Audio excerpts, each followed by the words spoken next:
Foi uma sessão esquisita na Câmara dos Deputados, hoje, mas muito importante, porque houve a aprovação do texto principal da Lei de Diretrizes Orçamentárias.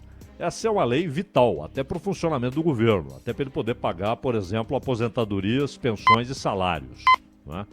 Então, é muito importante quando a LDO é aprovada. Mas foi uma sessão esquisita, porque, para que tenhamos uma ideia, a LDO, que inclusive agora, claro, ainda hoje será apreciada pelo Senado, provavelmente a partir das 4 horas da tarde, daqui a pouco, que é 45 minutos, devem começar lá no Senado a discussão, mas ela será debatida e votada sem passar pela Comissão Mista de Orçamento, o que é estranhíssimo, estranhíssimo. Como é que uma peça orçamentária não passa pela Comissão Mista de Orçamento? E por quê?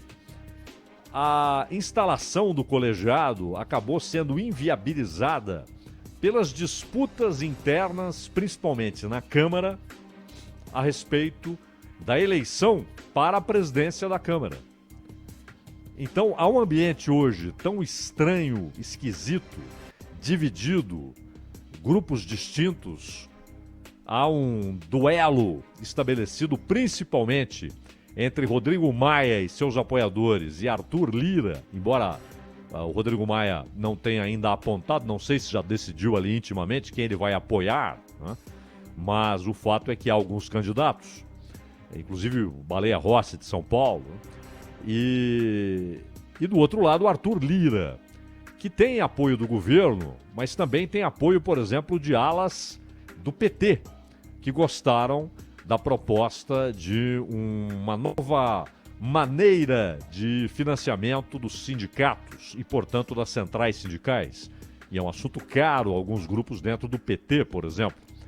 O Ciro Gomes esteve lá ontem e saiu dizendo: o Arthur Lira está achando que já ganhou, mas não é assim e tal. Sim, claro, não é assim, não é? Mas é realmente interessante como, de repente, Rodrigo Maia e Ciro Gomes estabeleceram ali uma aliança de interesses comuns, não é? Realmente interessante. Mas, de qualquer maneira, esta é uma lei primordial. Todo ano ela tem de ser votada, porque ela estabelece quais as prioridades do orçamento, onde o orçamento deve ser usado, para onde vai o dinheiro. Claro que há as amarras, né? Na educação, na saúde, você tem as determinações constitucionais para que determinado percentual seja, isso vale inclusive para estados e municípios também, seja utilizado para a educação e para a saúde. Só que há um grande projeto de mudança em quem vai determinar o que é prioridade. Porque, historicamente, o Brasil é um país presidencialista. Então, historicamente, na República, é óbvio, na República, cabe ao governo, ao Ministério da Economia, estabelecer prioridades. E ao parlamento você garante emendas. Você garante dinheiro para emendas parlamentares. Que não são, é sempre bom ressaltar, isso faz parte do jogo legal e legítimo. Essas emendas não significam que o sujeito está pondo dinheiro no bolso. Embora, muitas vezes, sim. Muitas vezes, sim. Como nós vimos no caso lá da Alerj, no Rio de Janeiro. E também, muitas vezes, na Câmara dos Deputados. Mas, basicamente, a emenda parlamentar é aquele dinheiro que o parlamentar vai destinar para a sua região, para o seu município, para algo específico. Seja um ginásio de esporte, seja uma escola, ou 3 escolas, um hospital. Lá não tem hospital, só tem um postinho de saúde, precisamos construir um hospital. Muito bem, isso é importantíssimo. Para reformar uma rodovia, para melhorar uma estrada vicinal, para construir uma estrada, um armazém numa região onde há muita produção de grãos. Então, as emendas são importantes. É claro que há os jogos de corrupção. Muitas vezes, por exemplo, o deputado consegue a verba para um hospital, só que ele já traz a tiracolo quem vai construir o hospital. não é? E levantado o prédio, empurra para o prefeito a obrigação de equipar o hospital. E muitas vezes ele não tem dinheiro para isso. E nós temos no Brasil essa realidade absurda do prédio estar lá construído e o hospital, 2, 3 anos depois, não recebe ninguém. Porque a prefeitura não tem dinheiro para equipá-lo. Não basta só levar o dinheiro para a construção do prédio. E o que é lamentável, muitas vezes o deputado leva o dinheiro e a tiracolo leva já a construtora que vai erguer aquele prédio. Mas as emendas parlamentares são importantes, não é? Porque o governo não vai ficar olhando aquele município precisa disso, nem deve. Essa deve ser uma reivindicação local, não é? O ideal, óbvio, seria que os municípios tivessem da sua riqueza produzida o suficiente para o seu funcionamento, para os seus investimentos, para que pudessem entregar à população aquilo que cabe ao poder público entregar. Esse seria o ideal, que os estados pudessem fazer isso. Mas a nossa federação é uma federação de papel. Então, basicamente, a maior parte dos recursos vai para a União e depois é redistribuída, e muitas vezes por critérios políticos. Os critérios utilizados são políticos. E muitas vezes porque o próprio parlamento estabelece a partir de pressões regionais, para que determinadas regiões recebam muito mais do que aquilo que produzem. E regiões que produzem mais ficam com menos, bem menos do que aquilo que produzem. Então há muitas distorções no sistema. Mas não parece ser esta a preocupação no parlamento, e sim a determinação de quem vai dizer o que é prioridade. De quem vai determinar as prioridades, de quem vai dizer o dinheiro vai para lá. E o relator da Lei de Diretrizes Orçamentárias, o que fez ele? Ele voltou a incorporar a previsão de emendas apontadas pelo relator geral do orçamento e pelas comissões do Legislativo, medida que já havia provocado debates tremendos no ano passado. Foi combatida sem sucesso por Paulo Guedes e sua equipe. Na prática, o que vai acontecer? Se isso for aprovado, esse dispositivo dará ao relator, e é bom lembrar que o relator da LDO é o senador Irajá, do PSD de Tocantins. Ele que incorporou essa previsão de emendas apontadas pelo relator geral e pelas comissões do Legislativo. Na prática, esse dispositivo, se aprovado, dará ao relator poderes para cortar gastos de ministérios, para alocar em despesas de seu interesse. Não é necessariamente, pode até ser, mas não é necessariamente do interesse público, do interesse nacional, mas de seus interesses e das comissões. No ano passado, as negociações resultaram em 30 bilhões e 800 milhões de reais abocanhados pelo relator geral do orçamento e pelas comissões. O que provocou a diminuição dessa grana foi a pandemia, que obviamente impôs outras prioridades. Mas eram 30 bilhões e 800 milhões de reais que ficaram à disposição do relator geral do orçamento e à disposição das comissões. Neste ano, o relator do orçamento, que uma coisa é o relator do orçamento, outra coisa é o relator da Lei de Diretrizes Orçamentárias, que este ano é o senador Irajá. Mas do orçamento é o senador Márcio Bittar, que aliás tem sido próximo do governo. Foi o responsável pelo parecer do Senado sobre aquele programa habitacional Casa Verde Amarela, que é um novo nome fantasia para o Minha Casa Minha Vida, não é? Com algumas diferenças e tal, mas basicamente é o Minha Casa Minha Vida, com outro nome fantasia, remetendo o programa a outro governo, portanto, ao governo do Bolsonaro.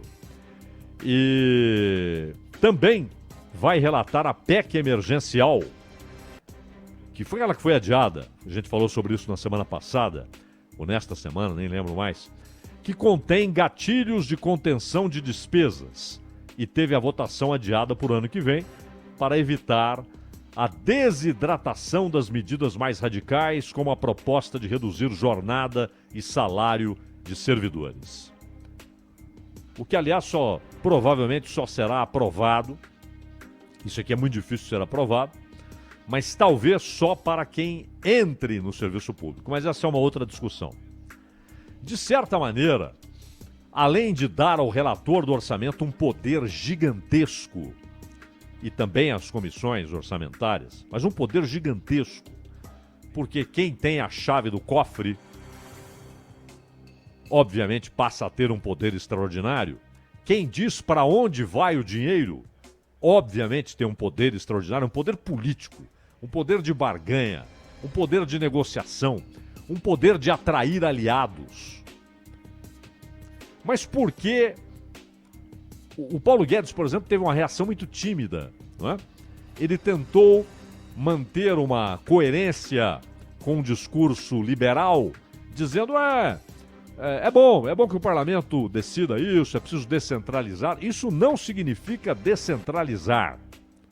Isso significa mudar a fonte da decisão. Quem decide para onde vai o dinheiro? E aí entra uma discussão mais conceitual e que tem já há alguns anos movido gente no parlamento, inclusive Rodrigo Maia, que é a defesa, aliás, feita também por um ministro do Supremo, que é o Gilmar Mendes, que é a defesa do tal semipresidencialismo. Um troço esquisito. O parlamentarismo não é ruim necessariamente, nem bom necessariamente, não é panaceia, não é um desastre necessariamente. O presidencialismo também não é? Nas Américas tem prevalecido o presidencialismo.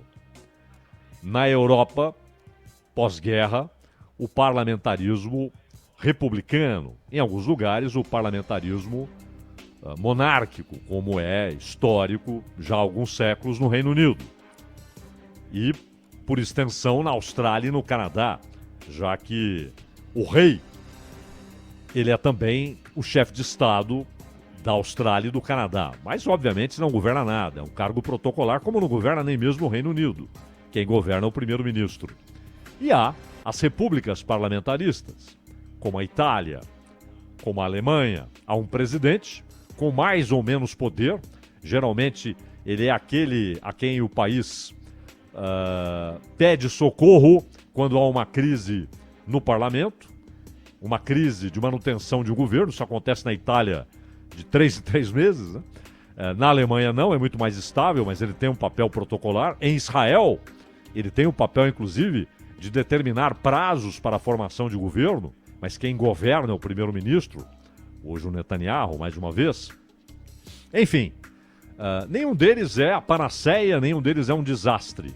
O Brasil, desde o fim da monarquia, escolheu a República Presidencialista. Já houve 2 votações para que o povo se manifestasse a respeito, se seria a manutenção do presidencialismo ou o parlamentarismo. Tivemos, naquele período entre a renúncia do Jânio e a votação, tivemos um período de parlamentarismo, que foi a salvação para que João Goulart pudesse assumir a presidência. A ideia de parlamentarismo era para tirar poderes dele, mas aquilo durou pouco, até que o povo se manifestou e disse não, queremos presidencialismo. 30 anos depois, de novo, e aí? Pensem bem, de novo presidencialismo. Não é? Mas aí surge essa ideia, que é para contornar uma votação popular, de semipresidencialismo. Um presidente que é oficialmente chefe de Estado e de governo, como temos historicamente, porém com poderes extraordinários para o parlamento. Não é nem uma coisa nem outra.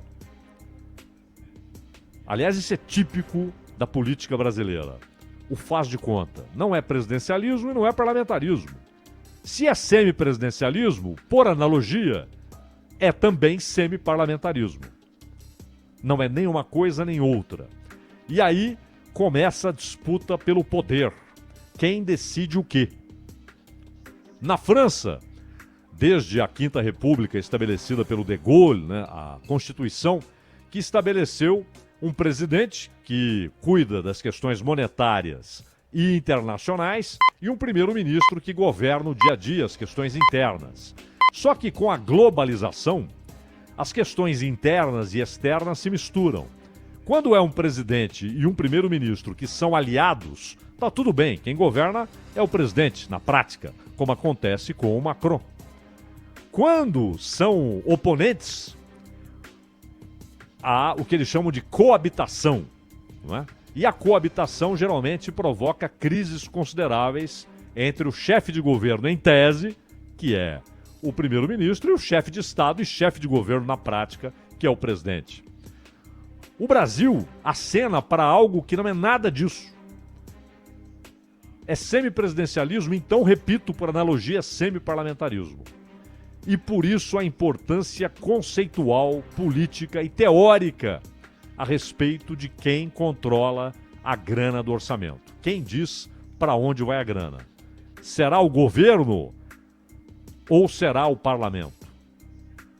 E se for o parlamento, como está nessa proposta, o Brasil silenciosamente, contornando, evitando votações e decisões populares, 2 vezes já ocorreram, começará a construir na prática essa jabuticaba de semipresidencialismo e semiparlamentarismo. Ronald.